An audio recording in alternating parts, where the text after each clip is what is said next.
if ever na naghahanap po kayo ng property na ready for occupancy dito sa Novaliches, Quezon City, please do consider checking our property here. So, another day and another solid property. We are here at Greenfield 1 dito sa Novaliches, Quezon City, kung saan magkakaroon tayo ng house tour dito sa ating Tamarind Residences townhouse na ready for occupancy. Dalawa na lang po yung available. So, if ever na naghahanap po kayo ng property na ready for occupancy dito sa Novaliches, Quezon City, please do consider checking our property here sa Greenfield 1. Anyways, our Tamarind Residences townhouse dito sa Quezon City is having 72 square meters lot area and also 111, napakalaki ng floor area niya, 111 square meters floor area. So, given meron na po tayong gate, car parking, balcony, and also 3 bedrooms, 3 toilet and bath na complete finish na gamit mo na lang ang kulang. So, our Greenfield property dito sa Tamarind Residences is malapit po sa mga establishments, sa mga hospitals, schools, and also sa mga churches.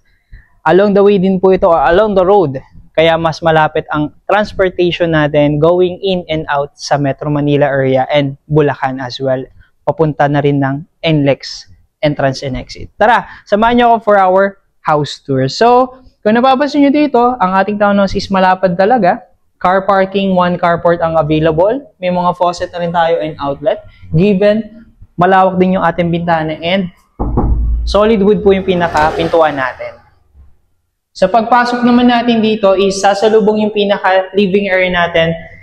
Sama na natin yung entertainment area natin, provided na yung mga outlets dito. And may ceiling na rin tayo dito na nakalagay. So, skip natin muna yung hagdanan, no? Itong portion na ito is pwede natin gawin na i-convert natin for study area or another storage area naman. So, sa likod na itong division naman na to is pwede tayo maglagay ng ating 4 to 6 seaters na dining table. Depende na lang sa members ninyo, sa family ninyo. And adjacent to that area is ang ating complete na kitchen countertop na meron ng faucet, sink, and also built-in cabinet. Pwede po kayo maglagay dito ng overhead shelf if ever. May ventilation na rin tayo. And dito sa kaliwa naman natin is ang ating complete finish na CR, shower head, toilet na kampana yung ano niya, yung pinaka brand niya. So, may sink na rin tayo for this one. Itong pintuan naman na to is leading to our service area, laundry area na pwede natin i-convert. So, as of now, tatanggalin po yan once may makapag-reserve na po ng property. So, malawak po yan hanggang doon. So, check natin yung sa taas naman natin. Let's go! So, mataas, high ceiling din po siya. Naka-steel deck na po yung slabbing natin kaya mas matibay. And for this staircase naman, buhos naman yung pagkakagawa.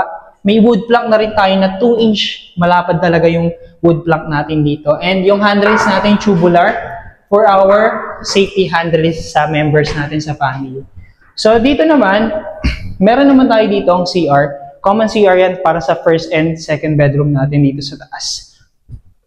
So, meron din tayong first bedroom, complete outlets, sockets, switches. Malawak din siya. Lagi mo man siya ng built-in cabinet, malawak pa rin yung gagalawan natin. And sa ating bed na rin. Dito naman sa ating second bedroom is mataas din po siya. Same na din po, may mga outlets. Kahit lagyan mo siya ng pinaka mga necessities, built-in cabinets, and mga bed, malawak pa rin siya. And may window pa tayo. So, this hallway naman is going to our master bedroom. So, magugulat ka dito kasi malawak talaga siya and puro outlets na rin siya. And at the same time, may access ka na. Hindi ka na bababa sa CR whenever you needed. Kasi meron na rin tayo dito ng toilet and bath and balcony na rin dito sa kanan natin. So, ito kahit lagyan mo to ng malaki or queen size bed, tapos may mga office area ka pa, tapos lalagyan mo pa siya ng built-in cabinet. Malawak pa rin dito kapag visit mo siya. So, actual visit talaga is necessity. Kailangan mo talaga siyang i-visit para mas ma-appreciate mo pa siya. Anyways, meron tayo dito toilet and bath, no? Naka-elevate to yung pinaka-floor niya para sa ating shower area. And also, may toilet and bath and may sink na rin tayo na kampana yung brand. So, ganda-ganda rin yun. So, this naman, our windows has also mga screen for mosquitoes, insects. So, para hindi sila pumasok kahit naka-open yung pinaka-window natin. So, ganyan siya kaganda. Ayan. So, for our balcony, ang ganda ng balcony natin. Ganda rin ng view kasi maganda yung mga bahay sa harapan. So this is our balcony. Usually nilalagyan to ng mga aircon, pero kung pwede ko maglagay dito ng silya or upuan para kung gusto mo magpahinga, magpahangin, pwede kasi mahangin yung area na to. I hope you did enjoy watching our house tour dito sa Tamarind Residences dito sa Novaliches, Quezon City. And please do consider following or subscribing our social media accounts such as YouTube, TikTok, and also sa Facebook para mas ma-notify pa kayo whenever we release another video of our projects or properties sa Bulacan, South, at dito sa Metro Manila area. Once again, if ever na na-consider po ninyo itong Tamarind Residences natin, our sample computation is 7.4 for our TCP dito sa ating townhouse. Complete finish na po yan. 72 square meters po yung lot area. 111 naman po sa ating floor area. Complete finish, 3 bedrooms, 3 toilet and bath, and 1 carport, balcony na rin meron tayo niyan. So, our down payment for this one is 1.4 million payable for 3 months.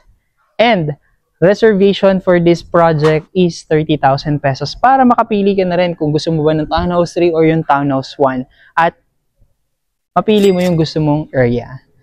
And please do take advantage our free site tripping every day, and for that, pwede nyo po kami i-message or tumawag po kayo sa aming phone number showing on the screen. Available din po yan for Viber and WhatsApp.